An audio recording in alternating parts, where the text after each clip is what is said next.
Hey guys, this video is a little bit low down. We're going to move that up. Okay, this this video is about music. You don't have to watch, I'll make sure the title's obvious. Music's a big part of me as my personality. I played guitar for probably 20 years, maybe more than that. I've always played guitar, I've always had a guitar.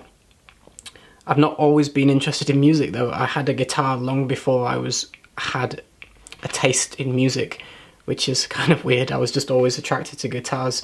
I remember seeing in an Argos catalogue when I was only like really small, this like plastic guitar. It had like a little kind of an amplifier thing built into the plastic guitar, and you just like strummed it a little bit and it kind of made a noise. And I remember just looking at it thinking, oh my god, that's so cool.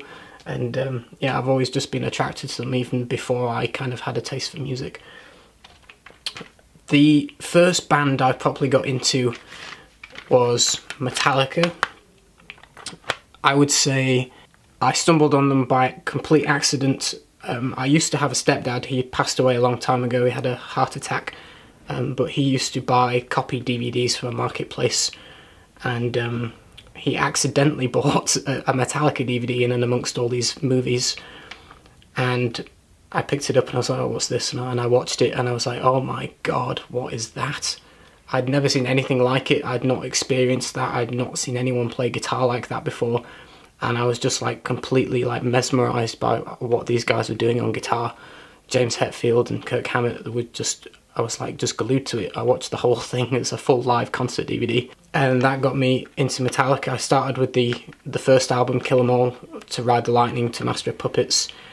If I was to say what my favourite album was, I would probably say the Black Album, and that's controversial for Metallica fans because a lot of hardcore Metallica fans think that's shit and they don't like anything past kind of Master of Puppets or Justice for All. But I really like the Black Album. Someone asked me ages ago when I did a Q&A, oh, what's your favourite Metallica song? And I was like, how can I answer that? I have no idea. I like loads of them. But I think I'll give you a few of my real properly favourite ones. There's ones that I consider ones that are very cult, like For Whom the Bell Tolls is an obvious one, and Master of Puppets. They like define Metallica a little bit, Seek and Destroy, things like that. Ones that really like emotionally like hit me when I listen to them is like Wherever I May Roam. I love that song. It sounds epic when you listen to it. Like it's just, it has this kind of mystical kind of feeling that just it was just done perfectly. And you know, it's about, you know, wherever you lay your head is home, and I just that kind of resonates with me. I really love that song. That whole album is great. Holier Than Thou is got some really great riffs. But then I love the old stuff as well, you know. So I remember Fade to Black was an obsession of mine when I started learning guitar. Okay, let's go back to the beginning again. Metallica is the reason I play guitar. Well, properly, put it that way. I've always had a guitar way before, but I would only strum a few chords. I wasn't, you know, it was just a little bit of a hobby thing. When I listened to Metallica, I was like, I need to learn how to play these songs. And the first song I learned to play was Nothing Else Matters. Start to finish, I spent months in my bedroom obsessing, playing it over and over and over and over and over again. I can even, you know, now I can probably play the lead guitar solo by my head blindfolded. I've played it for that long. So, yeah, and then after that I was learning them, loads of them basically. Fade to Black is the one I spent a long time learning. The whole thing, solos, everything, it's just awesome. Then I went on to Master of Puppets. I can't do the second solo, I can only do a little bit of it. I can't quite keep up with him. I can get the basic most of it. But yeah, fantastic. I love Metallica. They're the reason I play guitar. I got to see them live in Sheffield Arena, and they were playing basically in the middle. The stage was in the middle, and the crowd went all the way around, and they had microphones going all the way around, and I was literally in a spot between two microphones. So James Hetfield was in front of me like a lot of the time, and it was amazing. I got incredible photos from that gig. And right at the end, they were throwing guitar plectrums out, like big handfuls. Like Kirk and Rob were throwing like massive handfuls out, and I was like trying to grab one and I couldn't. The guy behind me got one, and then James only had about 3 picks, and he went like that over there, one more, he just had one left. and I'm not kidding, this is not exaggerating, right? He walked along, he was probably only about 7 or 8 meters away, like I was fairly close to the stage, and he looked at me. I had my hands up like that. He looked at me, right, and he went like that, and I didn't even move my hand, it just landed there, and I was like, oh my god. And I was like just in shock. I was just looking down like that, like I've got James Hetfield's guitar pick. James Hetfield's the reason I play guitar. I think I have more admiration for James than I do for Kirk. If that sounds bad, I'm sorry, but I think James is the monster behind Metallica. Kirk just kind of goes along with it. James writes all the riffs most of the time. This is my bookcase. It's an Indian hand-carved bookcase. My photo album is here. I'm going to show you guys. These are photos that I took myself. Alright, look. Look at James, he's looking at me. Look, you see, look. I swear to God, looking right at me. You see his guitar pick on the ticket? James Hetfield's guitar plectrum. I just lightly taped it to my Metallica ticket. I'd never used it, I never played with it, I just stuck it straight to my ticket. That's like gold to me.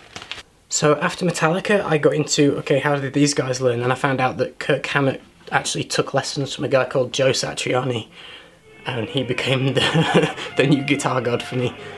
To be honest, I don't listen to much of Joe now, but that was a big influence on me as well for a long time, quite a few years. I've seen him live as well. Fantastic guitar player. You've got to be in the mood for it though. It's just completely instrumental, but he's fantastic. Also, finding about Joe Satriani, you find out about guys like Steve Vai and Yngwie Malmsteen. These are like prolific guitar players. I've seen Yngwie Malmsteen live as well. I had ringing in my ears for 3 days afterwards because he plays that loud.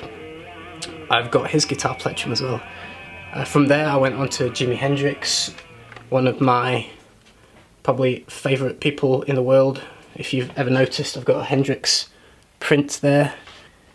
Yeah, just fantastic. Gone way too soon, unfortunately. My taste actually went a little bit dark for a few years. I got into death metal.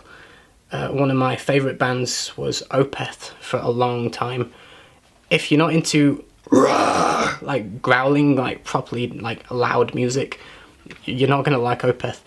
But they have segments in between the growling. They write amazing riffs, first of all. Those heavy riffs are just incredible.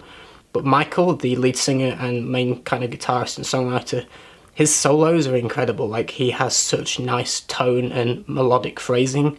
He's one of my favourite guitar players. And even in the heavier songs, he does beautiful pieces in between. But if you want to check out an easier going listening version, like they've done a soft album, it's called Damnation. It looks like this. And this is mostly just acoustic and, you know, clean sounds. He has a beautiful voice, his singing voice is incredible, very beautiful, very timeless sounding.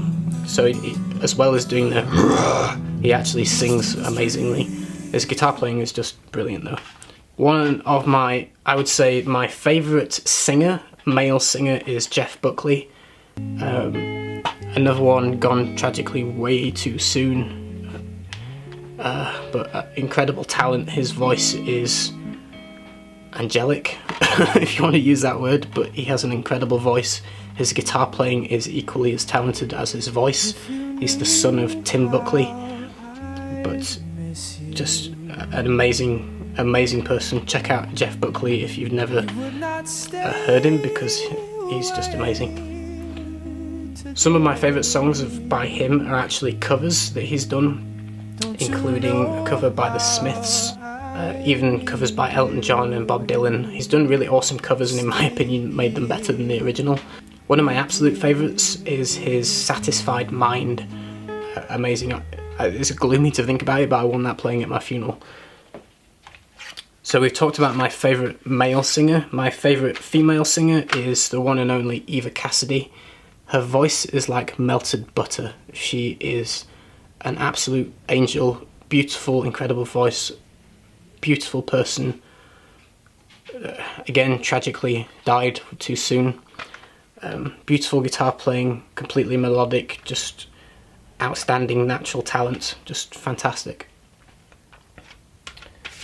I got into the more progressive stuff and a little more, you know, stuff like Pink Floyd. Probably my favourite album is Dark Side of the Moon. Yeah, David Gilmour, fantastic, awesome, I love Pink Floyd. Then I got more into, we got Rodrigo Gabriela. I've seen them live as well, one of the best live acts I've ever seen. Fantastic guitar playing there. A Mexican duo acoustic that play kind of Mexican / Spanish influenced classical music in a very modern way. They use hand beats on the guitar, very incredible, talented playing, lots of drum beats, lots of really amazing playing, just fantastic. Check them out if you like that kind of acoustic stuff. I got really into a lot of folk singers and kind of acoustic, just singer-songwriters for a long time as well. One of my favourites was Miko, which you can see. I've got a signed CD because I've actually had the pleasure of meeting her, and she's absolutely gorgeous. She's really small as well. She's like, how tall is she? She's probably only about here, maybe here. So cute. She actually married a British guy as well recently called Roman. She's got a lovely voice, beautiful voice, very simplistic songs, but I think I kind of have the hots for her really, to be honest. But I love her songs. She's just lovely, and she was amazing live. US artist from Georgia. I think she lives in Nashville now, but she was from LA but she was in LA for a long time. So I've got lots of signed stuff by Miko. She's kind of self-funded artist. She was originally signed by MySpace Records back in the day, and then they kind of booted her off because MySpace kind of went down the toilet. And basically she has to kind of go fund me kind of idea. She raises funds and does her own releases kind of privately. So she's small, but I think she's very talented, and we're supporting. She's actually, I always help support her. Every time she does a new album, I donate. She does these things where you pay, and then you get a little something in return. Like, I donated like $20. She wrote me, I'll just cover my address. It says, she wrote, hope you're having a lovely day. She spelled "you're" wrong and then put whoops. Your covers are awesome. Thank you always for being so supportive. Smiley face with a love heart, Miko. She's really cool. When I met her live, I gave her a little piece of paper with my MySpace link to my band page. It was just me playing guitar. And she was like wearing a dress thing, and she kind of shoved it in a dress, and I was like, oh, I'll check it out. And literally, I got a MySpace message 6 months later. 6 months later, she sent me a message saying, hey Peter, I've just found this little piece of paper in my dress. Just checked out your site. It's really cool. I love your guitar playing, Miko. I was like, oh my god, she saw it. She listened to my music. And then I used to make guitar covers. I would learn her songs by ear. Play them, but then I would play her singing part with my electric guitar. So I would play the singing like a guitar solo, and then I would send it her on Facebook, and she would watch them, and she would comment, and she'd give them a thumbs up, and she'd say how amazing it is, and she loved them. So she's super nice. Yeah, so that's what she's referencing there, that she loves the covers that I used to make for her. One of my favourite artists that's very chill, easy to listen to, that I just love her voice, is Lana Del Rey. She's got a new album coming out soon. I've listened to the first song and I like it. I have everything that she's made. She used to be called Elizabeth Grant before she was famous. She changed her name to Lana Del Rey with an A instead of an E, and then changed it later to the E. So she's gone through a phase of like changing and manipulating her image to kind of work for her. But I think she's fascinating. If you listen to her lyrics, she's kind of twisted and a little bit, there's something a little bit darker going on in there, but that fascinates me. Like, I don't know, I'm weirdly attracted to girls that are a little bit fucked up. But I just love her voice. She's absolutely stunning. She's gorgeous. Yeah, she's got her own style. I love her visual thing that she does with her videos. I've never seen her live yet. One of the few favourite artists of mine that I've not gotten to see live. Usually when she's touring, I'm busy working, or I think the last time I was offshore when she was touring in the UK. But she's amazing. But I love all sorts. I listen to everything from blues to jazz to Frank Sinatra. I love Frank Sinatra. I've got vinyl. I collect vinyl as well, not CD. See, I don't listen to these CDs anymore. I usually rotate CDs in my car, and I'll just listen to whatever on a CD in the car. But when I'm in my room, I will listen to vinyl record. So I have, like, you know, lots of Lana Del Rey vinyls. I have Iron and Wine, another fantastic acoustic singer-songwriter. I could go on forever about music that I enjoy and love. So there's not a complete list of stuff that I enjoyed. There's like just loads, probably too much to mention for this video. But that's a little taster. Let me show you the picture of when I met Miko. You'll have to excuse my photo. This is a long time ago. It is, I don't know how long ago. Okay, so I've just found out it's from 2009. So this is a long time ago. So ignore my goofy hair. Oh, this album's ridiculous. Hold on. Can you see that? So that's Miko live. That's the ticket there. She signed my ticket as well as my CD. So that little signature there on the ticket. And then this is me meeting her at the bar. She went to the bar after she played the gig, and I was super shy. Like I had social anxiety back then. I was shy.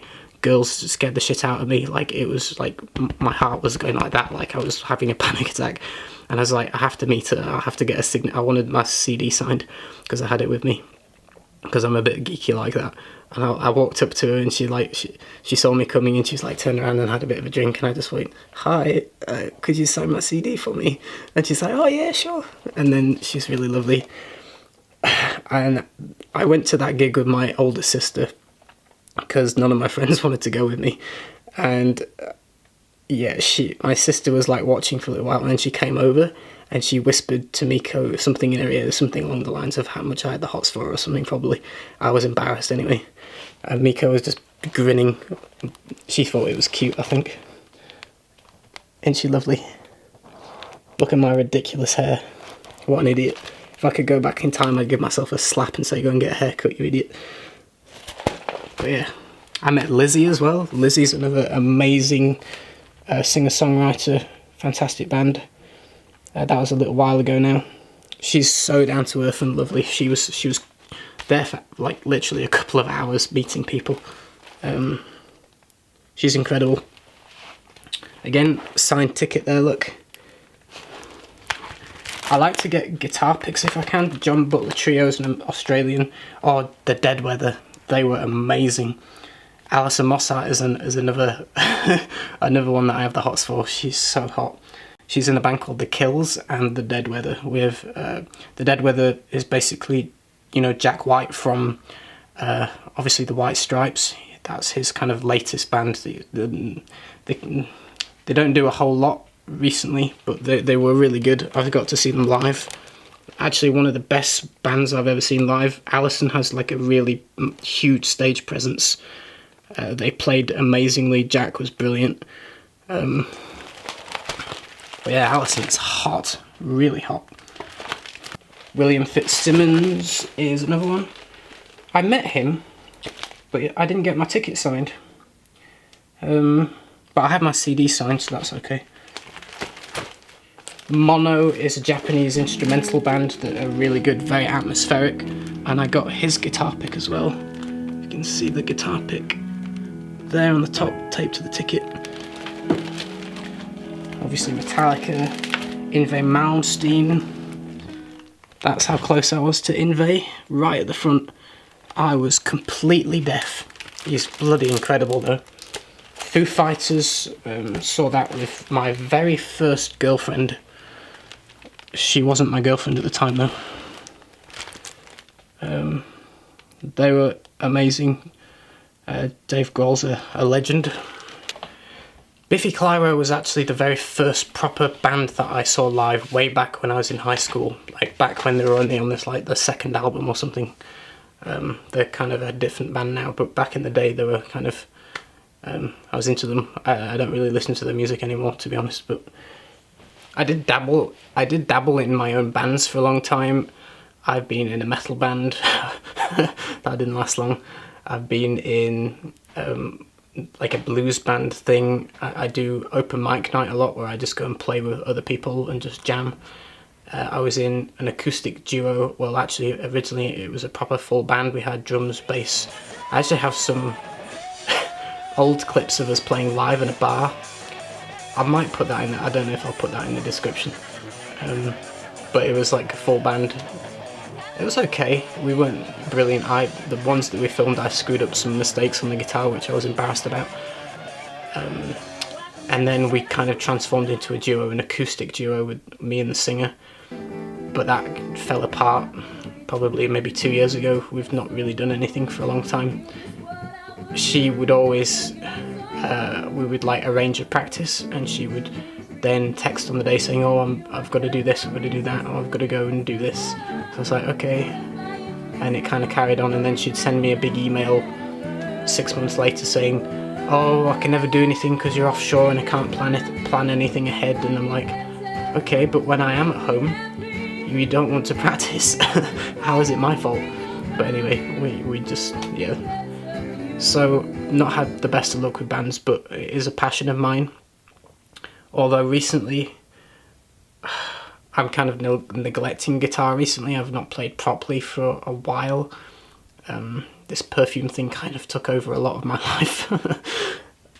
But that's my other passion away from what you guys know. I have lots of little things like that, you know, but music is a big part of me. Even when I'm not playing guitar as much, I still listen to music every day. Hope you enjoyed something a little bit different and a little bit more about my personality and things outside of perfume. So I appreciate not everyone will want to watch this. If you watched to the end, thank you. I hope you enjoyed it, and I'll see you again in the next one. This is more of a stocking filler. I don't think this is a proper video. It's going to be in between proper reviews and stuff, so you're not going to miss out on any fragrance stuff. Scent of the day, I'm actually not wearing anything today, believe it or not. I've been making blends all day, so I didn't want to have myself scented. That's going well. I'm making my own stuff. I want to do my own houses eventually. I say houses because I'm doing two. One niche and one more synthetic that's affordable but long-lasting, you know, better priced, simplistic. The other one's going to be niche, indie, kind of more unique and artistic. Hope you enjoyed the video. I'll see you again next time. Take care, guys. Bye.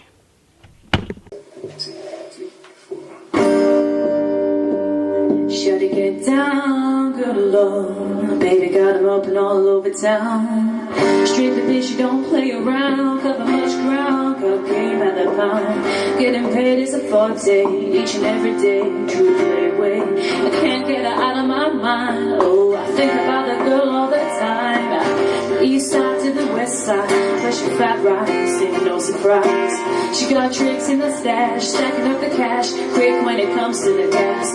By no means average, just always she's got to have it. Oh baby, you're a perfect 10, I wanna get in. Let me come in so I can win. I like the way you work it, no diggity, I gotta back it up. I like the way you work it, no diggity, I gotta back it up. I like the way you work it, no diggity, I gotta back it up now. I like the way you work it, no diggity, I gotta back it up. She has got class and style, and balanced by the pound. A shorty never act wild, very low key on the profile. Catching feelings is a no, let me tell you how it goes. Curves the word, spins the verb, loving it curves so freak what you heard. Rolling with the fatness, you never quite know what the hell is. You gotta pay to play, just a shorty fan man to look your way. I love the way you work it, top notch, trim tight every day. You're blowing my mind, maybe in time, maybe I can get you in my ride. I like the way you work it, no diggity, I gotta back it up now.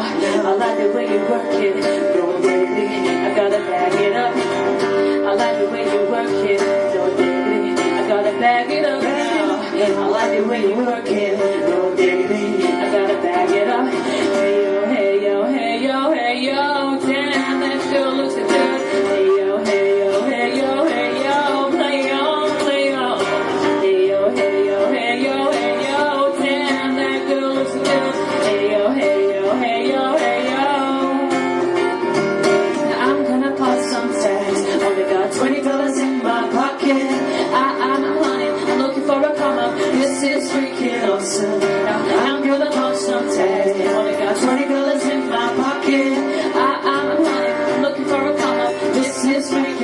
some men out